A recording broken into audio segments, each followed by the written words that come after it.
大家好，我係李靜怡。大家好，我係梁欣。工聯咧最近開展咗一個托育服務調查，發現咧居民最關注嘅有3點嘅。第一就係服務嘅質素，60%嘅人咧會最睇重係我哋托育人員嘅愛心啦，同埋佢哋有冇責任心嘅，亦都有近半咧係期望加強我哋嘅專業培訓。第二咧就係政策嘅銜接同埋經濟嘅支援，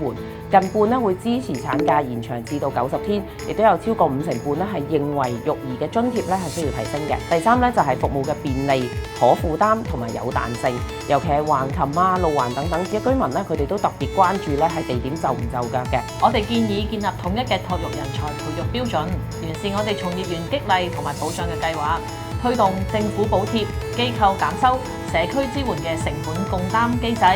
並且優化我哋嘅全日托、延長托管、臨時托管等服務，按區咧去到施策嘅。咁我哋會建議咧係優化托育人員佢哋嘅薪酬啦，同埋資助制度，穩定人員隊伍，同時係要延長我哋嘅產假啦，增加男士侍產假，同埋增加育兒嘅津貼，亦都咧要保障翻家長咧有一啲彈性工作嘅安排啦，同埋一啲育兒嘅事假，同埋咧要建立一啲統一嘅托育資訊嘅平台嘅。調查亦都發現咧，較多嘅受訪者係想參加呢個家長學堂嘅。最關心嘅咧就係我哋嘅情緒引導啦、潛能遊戲同埋親子溝通，建議可以舉辦更加多嘅親子活動、獎勵機制、